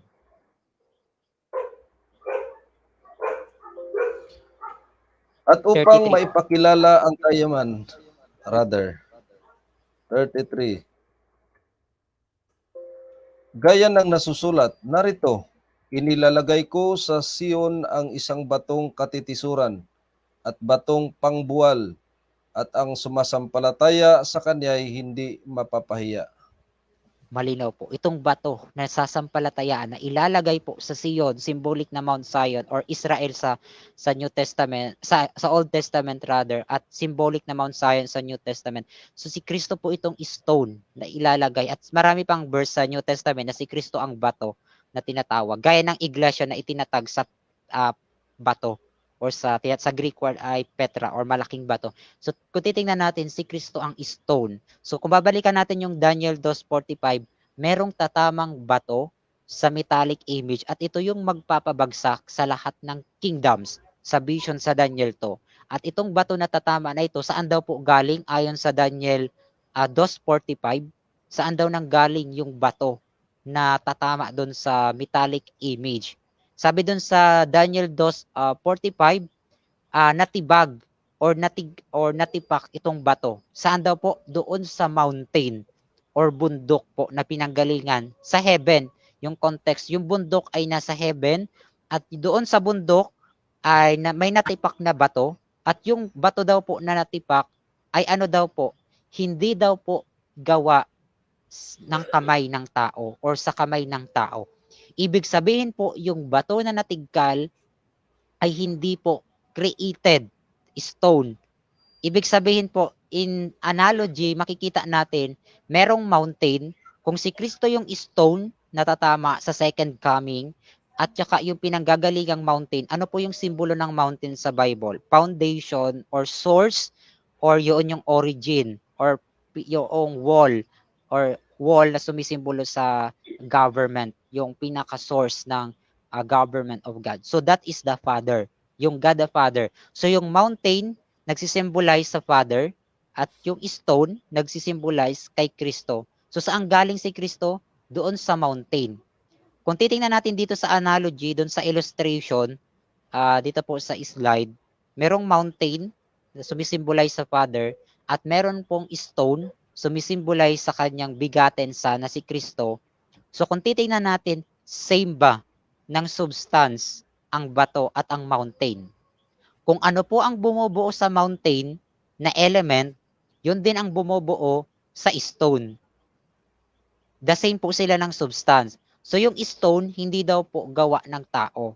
So ibig sabihin, si Kristo ay uncreated, kundi bigaten po siya. Hindi siya nilalang, kundi bigaten. Nanggaling siya sa mountain sa Father. So ganun ilarawan po si Kristo, siya po ay galing sa Father in a literal sense, na gaya ng bato na natigkal sa mountain. Kung ano ang substance ng mountain, yun din ang substance ng bato. Ganon po si Kristo. Kung ano ang substance ng Father, ganon din po ang substance si Kristo. Kung ang God the Father ay God, si Kristo po ang kanyang substance ay God in infinity. Kaya si Ellen White, sinabi niya, si Kristo ay truly God in infinity kasi yung substance niya ay infinite God in nature or divine. The same dun sa mountain. Kung anong substance ng bato, extended yun, ang origin niya doon sa mountain. So, makikita natin, infinity, si Jesus Christ, truly God in infinity. Pero yung personality, may beginning. Gaya po nung bato. So, magkaiba yung mountain, magkaiba yung stone or rock. Ibig sabihin, magkaibang, ano sila, tinatawag na personality, kung gagamitin natin in human term. So, kung titingnan natin, si Kristo sa divine term, so si Kristo, iba ang kanyang personality, iba din ang personality ng Father, pero same sila ng substance.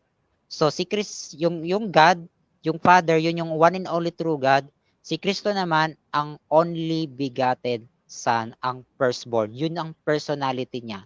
Gaya ng mountain at saka stone, different person as personality, meron po sila. Pero same sila ng substance, yung mountain at stone. The same po si Kristo at ang Father, same po sila ng substance. Kaya ito po ang example ng analogical parallelism para ipaunawa si Kristo na batong tatama or darating sa ikalawang pagbabalik na nanggaling sa Father, na totoong Son of God po ito, si Jesus Christ. At yung nature niya, truly God in infinity but not in personality. Ika nga ni Ellen White po sa kanyang writings. Tingnan natin sa next slide sa another na analogical parallelism para mas makita pa natin ng clear ang pagiging Son of God ni Jesus Christ at yung nature, yung pagiging divine po niya. So, kung maaalala natin, merong God the Father, sa eternity ay nailabas niya ang kanyang wisdom na si Jesus Christ ang tinawag na Son of God or ang firstborn, sabi ni Pablo. So kung titingnan po natin, kung babasahin po natin sa 1 Corinthians 11:3, ano po ang sabi ni Pablo? Sa 1 Corinthians 11 verse 3. Ganito po ang ating mabasa. Datapwat ibig ko na inyong maalaman na ang pangulo ng bawat lalaki ay si Kristo, at ang pangulo ng babae ay ang lalaki, at ang pangulo ni Kristo ay ang Diyos. Clear po. Si Pablo po ay gumamit ng analogical parallelism para po i-explain yung tinatawag na submission ni Jesus Christ sa kanyang Father. Ganun kung paano rin yung submission ng babae doon sa kanyang husband or sa asawang lalaki. The same din kung paano rin yung submission ng iglesia kay Kristo bilang symbolic na ecclesiological husband ng church, si Jesus Christ. So makikita natin ang ulo ni Kristo ay ang Diyos. So dalawa ang being, hindi po tatlo. Na gaya na sinasabi ng Trinity. Meron pong Kristo at meron pong Diyos, ang God the Father. So si Kristo po, ang kanyang ulo or pangulo po ay ang God the Father. Pero it doesn't mean na hindi nangangahulugan na si Kristo po ay nagiging mababang Diyos gaya ng pagkakaunawa ng iba dahil sa submission. Hindi po. Same sila ng nature, substance. Kung titingnan natin sa analogy ng tao, ng babae at ng lalaki. Kung ibabalik natin dito po sa slide, sa visual natin, medyo maliit lang, pero i-explain po natin yung analogical parallelism ng God the Father at ng kanyang Son of God sa human terminology. Kung titingnan po natin dito, yung Father, ito po yung source ng life ni Jesus Christ kasi dito siya galing. At yung life ng Father ay eternal. So si Jesus Christ din, ang kanya pong life, sabi ni Ellen White, underived. Ibig sabihin, eternal din ang substance at life ni Jesus Christ. In the sense, kasi galing siya sa Diyos na eternal. So kaya si Kristo, ang kanyang head o ang kanyang ulo, ang pangulo niya ay ang Ama. Submission, yung kanyang binabanggit dyan ni Pablo. Kagaya rin ng tao, yung babae ay magsasubmit siya dun sa kanyang husband. Pero kung titingnan natin, same din po ng nature, katulad ni Adan at saka ni Eva. Si Adan, ang unang nilikha, pagkatapos po si Eva, hinugot sa tadyang ni Adan. Paghugot po kay Eva sa tadyang ni Adan, si Eva po ay naging babae. Yun yung kanyang personality. So distinct person po sila. Si Adan ay lalaki, si Eva ay babae. So magkaibang personality sila. Pero same po sila ng nature na ano po, human. Yung kanilang nature or human nature. Ganyan din po sa heavenly reality or sa ontological reality ng Father and Son. Yung Father, nung mailabas niya ang kanyang wisdom na si Jesus Christ, dalawa silang distinct na person or being, magkaiba sila ng personality. Yung isa God the Father, yung isa ay begotten Son. Pero sa substance, sa nature, parehas po silang divine nature. Divine po sila, which is walang beginning, walang pasimula, walang end ang kanilang life, ang kanilang substance. Kaya si Kristo, God din. Parang kagaya ni Eva, nung ihugutin sa tadyang ni Adan, si Eva po ay tao din, gaya ni Adan. So, ganun din po si Kristo nung ilabas sa Ama, na God yung Ama, God din po si Jesus Christ in the sense of quality. The same kay Eve, kay Eva. In quality si Eva po ay tao, ang nature. So, ganyan po gamitin ni Paul yung analogical parallelism ng tao at ng heavenly reality. So yung si Jesus Christ ang kanyang ulo ay ang ama, si Eva ang kanyang ulo ay ang kanyang asawa, si Adan. O ganun po ilarawan para mas madaling maunawaan natin yung pagiging literal na son of God natin. Parang kagaya kay Eva, literal po si Eva na babae at hindi po Yes. metaphorical ang pagiging babae ni Eve. Literal po siya talagang person si Eva nung hugutin sa tadyang po ni Adan. The same po kay Jesus Christ nung siya po ay ilabas sa Ama, distinct person siya pero same ng substance at hindi po metaphorical ang pagiging niyang son, kundi literal siyang anak po ng Diyos in a literal sense po. Yun lang po at sana nakuha natin ang point na si Kristo ay literal son at hindi po metaphorical son. At wala pong nakapangatlong distinct being na kagaya nila. Kasi parang kagaya ng tao, may pangatlo pa ba na being bukod kina Adan at Eva? Wala na po. After nila, mga nabibigat na mga anak, si Cain yung una. So kung titingnan natin, sa heavenly reality, meron lang tayong God the Father at begotten Son of God. At yung kanilang substance, doon sila iisa. Same sila na divine. The same sa tao. Iisa sila Adan at Eva ng substance na human, yung nature po nila. Pero hindi eternal yung human kasi created being tayo. Pero yung Ama at saka si Kristo, eternal sila ang nature. Kaya sabi ni Ellen White, si Kristo ay truly God in infinity but not in personality. Kasi ang Ama lang ang Diyos sa personalidad. Yun lang po at maraming salamat at happy Sabbath at magandang gabi po sa atin pong lahat. Okay, thank you so much, Brother Bernard, sa pagpapaliwanag sa ating pong paksa, The Son of God. So napakalinaw ang pagpapaliwanag about sa ating pong topic. At sa gabing ito, wala naman pong nagtanong, Brother Bernard. Puro greetings lang po, no? Pagbati sa ating mga kaibigan at mga kapatid. So tayo po ay dadako na sa ating pong panalangin, Brother Bernard, para sa ating pong closing prayer. Sa Opo. inyo po, kapatid. Okay po. Tayo po manalangin para sa pagtatapos po sa programa. Amang Banal, maraming salamat po sa mga araw po na ito, araw ng Sabat na kami po ay Amen. nakapagpahayag ng inyo pong salita, lalo na patungkol sa inyo pong bugtong na anak na si Jesucristo, Amen. na mas makilala pa po namin ito ng personal, ang aming tagapagligtas po. At huwag kaming madaya sa mga aral ng sanlibutan po. At ganoon din, nagpapasalamat Amen. po kami sa magandang panahon at magandang mga oras na binigyan kami sa pagkakataon po na ito. At nawa po, patuloy na sumaamin ang inyo pong dakilang presensya, ang inyo pong banal na espiritu, ang manguna po sa bawat isa, sa nagsalita, sa nakinig at sa nanood sa mga oras po na ito. At ganoon din ang biyaya, ang dumaloy na nagmumula po sa inyo sa araw po ito, sa araw po na ito ng Sabat. At ganoon din, patawarin po kami sa aming mga pagkukulang, pagkakasala, mga kahinaan na nakita po sa amin. At ganoon din, palakasin po ang aming mga pananampalataya po. At ang lahat po ng ito ay amin pong idinadalangin sa pangalan po ng inyong bugtong na anak na si Jesucristo na aming personal na tagapagligtas. Amen. Amen. So huling mensahe, Brother Bernard. Maraming salamat po. Happy Sabbath sa lahat sa mga oras po na ito. Hanggang sa bukas, Happy Sabbath. At yun lang po at God bless po.